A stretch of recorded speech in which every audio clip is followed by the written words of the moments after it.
middle of this planning of the wedding, I'm not lying to you, it wasn't easy. It wasn't easy because here I am, I've paid my Russia. Here I am, I've actually come to know the truth is that he cheated with me, that lady in church. Actually, they were two. He was cheating on me all along. And I approached him about it, and then he's like, oh, I'm sorry. I fell. I'm a human being, and this and this and this and that. So, yeah, I'm not at the fix. It's just one step to go, and then we're done with the whole thing. But the question is, what am I going to? That's the question I had all along. I remember about the girl I was telling you about. I think I told you lied about it. They were together, and I remember you told me, I'm a human being. I fell like any other man can fall. I'm sorry. I didn't stand with the word that we gave each other, because we had given each other the word that we'll not make love until we get married. As in, we're going to keep ourselves for marriage. Then here he is telling me all this, confessing all this, because I found out. And that because there was a day we were just talking, and then I asked him a question. If for God, he had told me about it. So he changed the story. So I'm like, what really happened? And that is when he came up, like, I did this, and I'm sorry about the lady, it's true. But I'm a changed man. So what I was getting, I'm a changed man. Yeah, then here he is in the wedding, actually in the, I think when was it? When his pastor told me about what Jose did and how the lady came and everything. They were to come in our Russia, but none of any member of that church showed up. Be serious. I'm serious. Did they give out reasons, or you formulate your own reasons in your might make them not What come? happened was, the moment that his pastor, just a pastor, found out, he separated himself from the whole thing. He said, I'm not. Yeah, his members, they were to come, like the old men and women. They were really prepared for this in Russia. But whatever happened, yeah, it was obviously told his congregation. This is... No, I don't support this because of 1, 2, 3 reasons. Yeah, and then Jose was no longer in his church. You know what happened? Because they could not entertain that. Yeah. So they were like, no, we are not entertaining this. Yeah. So when it came to planning of the wedding, actually, I had not known what happened with church. All along, I'm expecting his people to come. But even before we get there, so we were having a misunderstanding. Because thing to do with Russia, to do with these women. So far I've dealt with 4 women in dating. What is this? What is that? Why did you do this? As in a lot of question. Should I go on with this, or should I cut it off? What should I do? Here I am, this is the situation, what should I do? Because personally I felt no. And the same times I felt he's trying. You see that the word trying. You give him a chance. Exactly. Let me give him a chance again. He's human. Yeah, he's a human being. He falls. Actually, all of us, we fall out of the glory. So myself, I'm like, also me, I've fallen, though not even in the ways of men or anything, but in one way or another, I've fallen. You're getting it. So,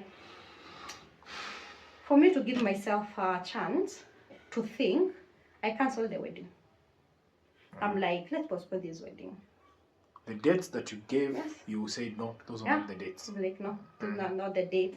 I came with the excuse, marriage certificate, it's delaying, and this and that, and this and that. And actually, everyone was, it's okay. But my father, he's like, hey, are you sure about this marriage?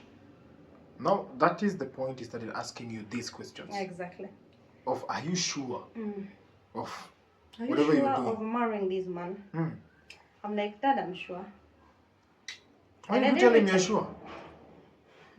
I mean, he has come to a point whereby he's making you open up. All right, now we can talk about this.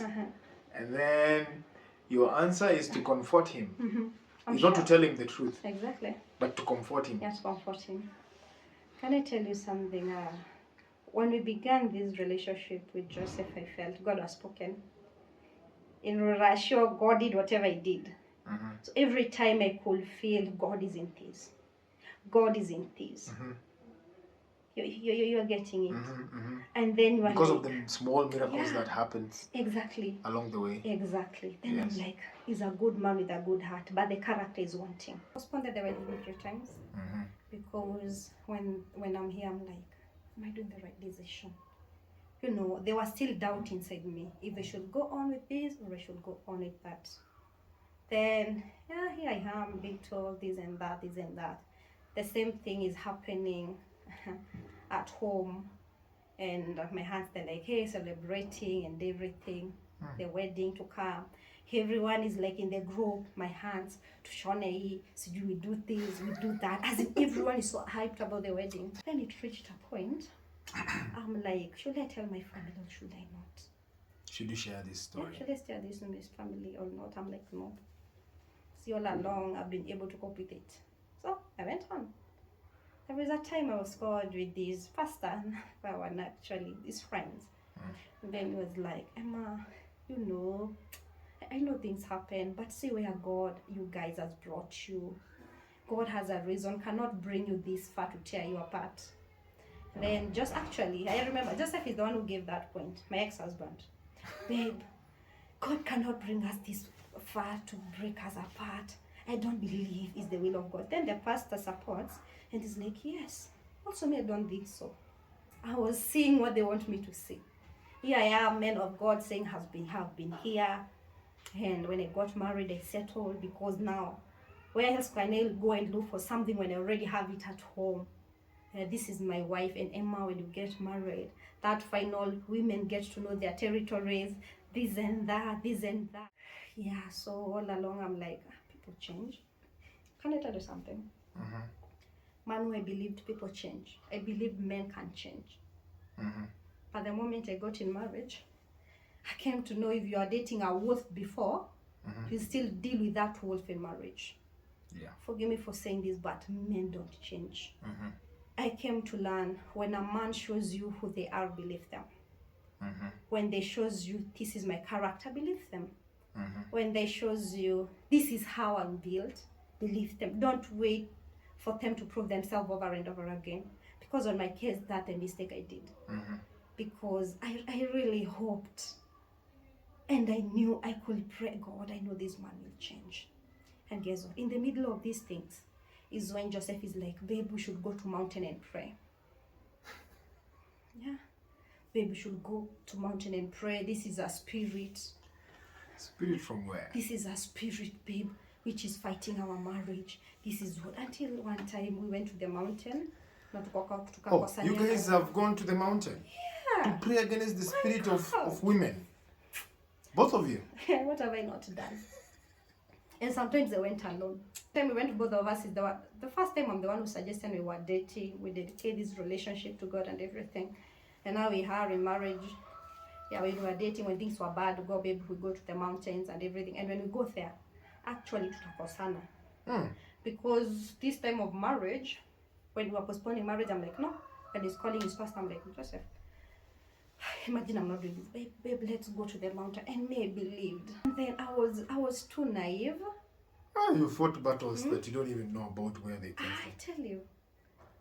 We went to that prayer mountain and we were like, we're going for 3 fasting days and everything. Kufika huko hata bado tunakosana. Because I'm like, we said 3 days, out of nowhere you are telling me you are being called with who we should cut off the prayer, the time that we said we'll spend here to end to. I'm like, why should we planned 3 days, but now the second day you're telling me you're supposed to go somewhere. And you have to plan 3 days. And in those 2 days actually, I could ask him a question. We were just sitting in the ground. So where is that? Karura or what? Inaitwa nini? Kisaju Press Center. Sounds nice. Yeah, it's a very awesome press center. Kisaju Press Center, we could go there, we prayed. I remember this day, I asked him. By the way, tell me exactly what you are praying about.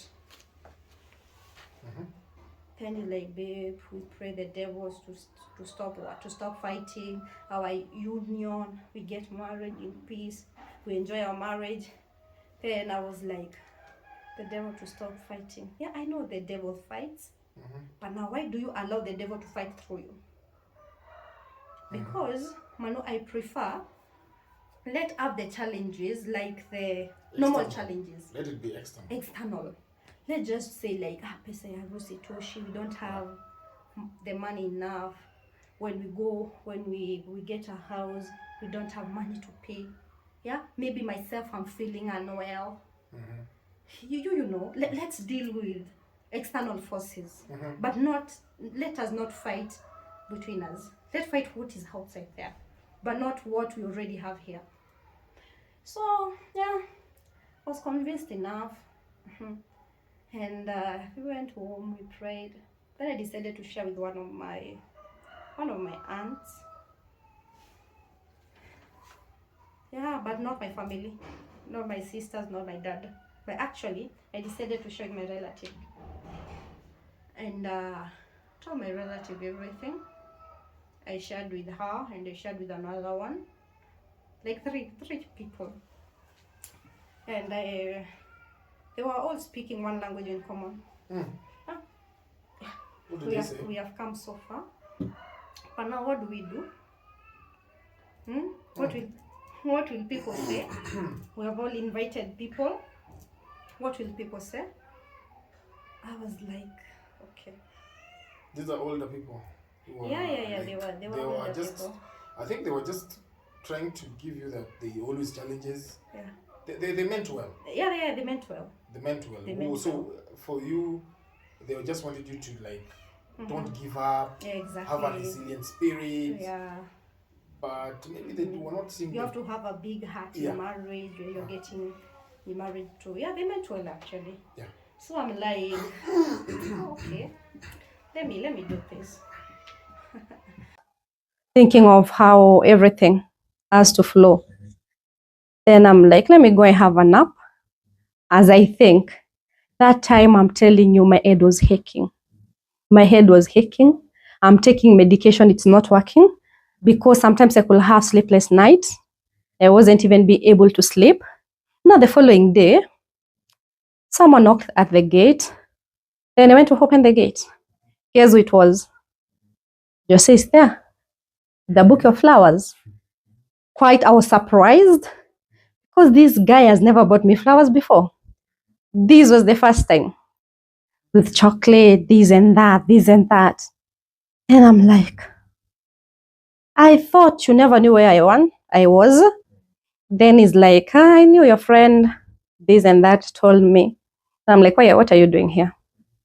Like, babe, we have to solve things. They thought to solve the whole thing by canceling the wedding. And we even told our pastors this is not going on.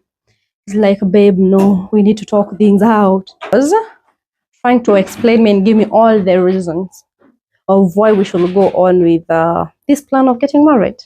Babe, no, you know this marriage, it was ordained by God. You know, you cannot get any other husband out here apart from me. I'm the perfect match for you. You're also the perfect. Yeah. I tell you, he was speaking as if I'm desperate, as if he's the only man in the world. And I was like, are you even listening to yourself when you're talking? Because at first, I felt like it's like he's beating his chest. There is no other. It's like he's the only man in the world. I was like, why say this?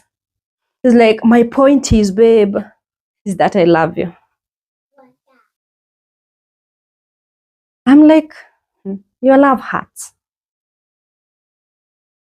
Your love hurts. Your love is hurting.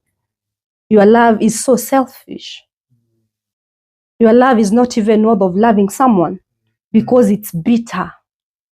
You know, as in the way you are saying you love me, the way I feel about that love, it's not something joyful. It's not something with a beautiful feeling. It's frustrating. Your love frustrates me. Then he's like, babe, I will change. I will never do this again. Their hearts have taken you through. I'm a changed man from today. I'm like, for how long have you said that? This is actually the, let me say, the 20th time you're saying this. Babe, I will change. And yet, we're in a relationship, you're not in marriage. Then I'm like, are you even being serious? Do you even listen to yourself right now? It's like, babe, I know myself. I know myself. I made a choice today. The moment you marry me, babe, I'm a changed man. Also, you have been saying, I've been changing. Because it's like, the moment we get married, we'll be living together. We have never lived together before. You will be there, I will be there. As in, the way I saw it, it's saying the company will have towards each other. It will make some things not to happen. I'm like, this is your choice. Because when it came to cheating, this is a choice you made. You could have said, no, I'm not going to do it. You could make a choice of not doing it. But you went ahead with it. Which shows the choice that you chose of cheating and lying and frustrating me, it was much important than what we had. Instead of telling me, baby, you know, God brought us together. He brought us together. And you're the only woman I can marry. I'm the only man you can marry. I'm like, where is it written? It's like, baby, I dreamt this. Pastors, they've said this, they've said this. I'm like, also me, I was dreaming about it. But now not every dream that we dream, it's true. Some of them, they're just, it's like everything that happened during the day, it's what we dream at night. The occasions and everything. Maybe when you dreamt, maybe that was the case. Maybe when I also dreamt, it was the case. So the thing is, you cannot convince me dreams, because you dreamt us being together and everything, it's enough to convince me to get into the marriage. Like, babe, no, I'm a changed man. You know, when I give my word, I've given it. And when I say, well, I'll do something, I'll do it. I'm like, for how long have you made promises? It's not the first time. Here we are, we went to Russia. So supposed to come with 200,000. You told me you have 150,000. Then you broke the promise by making me be able to cater for everything. That wasn't the plan to begin with. Like, babe, that is already in the past. Right now, we should be focusing in the future. And I'm like, what is the future there? If whatever is happening right now at the moment, you cannot be able to keep your promise there. What about the future? You'll be able to manage it. Like, baby, yes, I'll be able to manage it. I know I can be that man you have always wanted. I can be the husband you have always wanted. Let me tell you, the guy was convincing. He told me wherever he has been going wrong, things he has been doing, babe, I've learned my lesson. Right now, I'm working with pastors. Right now, I'm seeing a therapist. Yeah, he told me he's seeing a therapist. So a therapist to do what exactly? To help him get to know the right thing to be doing in marriage. It's like he's going for classes for marriage. Marital classes. I'm like, why is that? He mentioned me some 2 pastors, his friends. I'm working with them. At the time, I really respected those pastors because I thought they're good men. Because the way they presented themselves like men were responsible. Leave alone the pastorhood and everything. When we come to the man they are, they seem to be very responsible and everything. They could talk about, I love my wife, this and this. When you could go to their homes, then they could present themselves, call their wives, appreciate their wives. They're like, oh, this is amazing. When you know the surprising part of all this, I could ask now, you're going for classes with these guys. What is it that they know you don't know? You know? And like, you know, when we went to their families and this and that, I'm like, oh, okay. It's made some point. Because you could see how these men, when you go to their homes, they're appreciating their wives, they're treating their wives like princesses. So when they grew up with fathers, they knew how to act like a man. And every time he could tell me, this is not the first time I've said this, babe, I don't know how to do some things because I never grew up with a father. You know, behaving this way because you don't know the morals that a man should hold. I'm like myself. I never grew up with my mom. My mom died when I was 12 years old. But does it make it not to be a woman, to act like a woman, or as a wife to be? Like, babe, no. So he saw the reason he's telling me is not making sense. Yes, your father wasn't there, but at the same time, my mom wasn't there. So you see, so you're telling me you don't know how to behave like a man, or to be responsible, or to stop cheating because you weren't brought up with your father. It doesn't make sense to me. And then the funny thing, all along he could do something is like, babe, this wasn't the first time. He's using the same excuse. Everywhere, even we could go to our best couple, later on all to see other friends and everything. People who he counted as a family. Or even when we could go to see my friends, he could be like, I didn't know this was wrong. I think I mentioned that before. Because I wasn't brought up to know this could be wrong. So back in marriage is when I'm like, wow. This guy all along, he has always used that as an escape. Because he didn't grow up with the father, so he can get away with. Exactly, with it. And at first, honestly, I brought the story so many times. I'm like, okay, then work with these people. Do this, do that. You call it the opposite. But right now, I'm canceling the wedding. Is when you want to do the right thing. You know, my ex-husband or this type of a person, today, he'll wrong you. He'll be so apologetic. He will do the right thing. After 2 days, he has already forgotten, has gone back to his old ways. Then I will be like, out of nowhere, you change to be a different type of a person. When something bad happens, you're the responsible husband. You are the loving husband. You are the loving boyfriend. Awesome fiancé. But after 2 days, he has already forgotten. He went back to his old ways. Lying, this and that, this and that. So, Mano, here we are. I'm like, what am I supposed to call my chairman, the committee? What am I supposed to tell them? At the time, my ex-husband, he told me he has a committee in their church. That's amazing. So I was like, okay, let me also, he was pushing, we also form a committee in our church. Wedding committee. Yeah, wedding committee. That time I was already forgiven him. We are like, let's try this. Here I am, calls. I think I told you I locked my phone.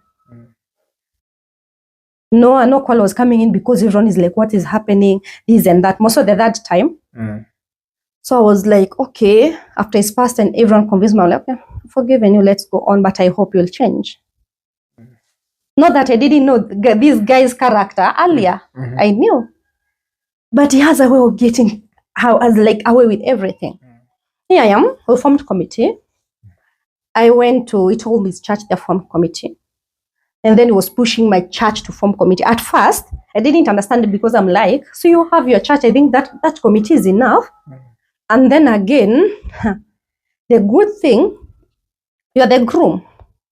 So as bride in our church, these things are not supposed to be there. We always go to the groom's church. Then he's like, no, baby, wacha tufanye tu committee mbili. Let's make 2 committees. I'm like, why?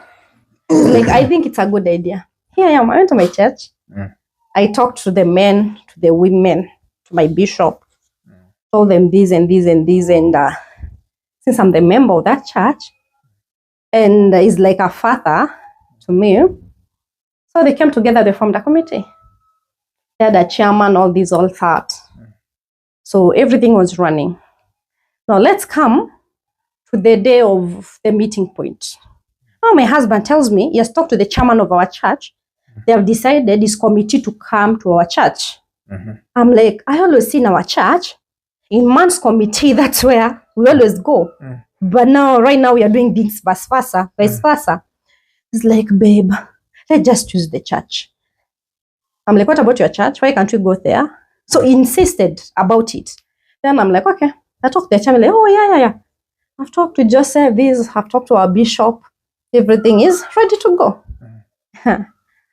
Guess what? The day came. of when these committees, they're meeting up. My God. I went to my committee in the group. I told them, guys, we'll be having Joseph committee, people from church, they will be coming. So as we went to church, yeah, we're just seated, waiting for Joseph committee to come. The time is running out. We are calling him, who is your committee? They're on the way coming, they're on the way coming. They have been late in church. The service was quite long. The committee was supposed to be in 1:30. We're already in 2:30, so that is 1 hour. Everyone is waiting. So he reached at around 3. Then it's already 4. We're like, where's the committee? So around 4, it's when 2 young men came. So ourselves, they were still waiting. We're like, no, we cannot wait for them any longer. We have to go on. When I looked at him, his face expression was like, wow. He seemed a bit excited. So myself, I was like, where is your committee? I was sitting next to me, where's your committee? They are coming. I'm like, it's already 4:20. So I remember my chairman after the meeting, we discussed how the wedding will go. They called me separate. They came out, what happened to the committee? I'm like, honestly, I don't know. But me, myself, he told me, these people from his church, they're coming. So I'm like, next week, I'll do my best to organize with him. They come a bit early. Remember, 2 young men, they're the ones who came. Then when we were going home, I asked Joseph, like, babe, what happened to your committee? He's like, hey, babe, ndio na watu nani wapigia simu, we are talking. They had a meeting in church.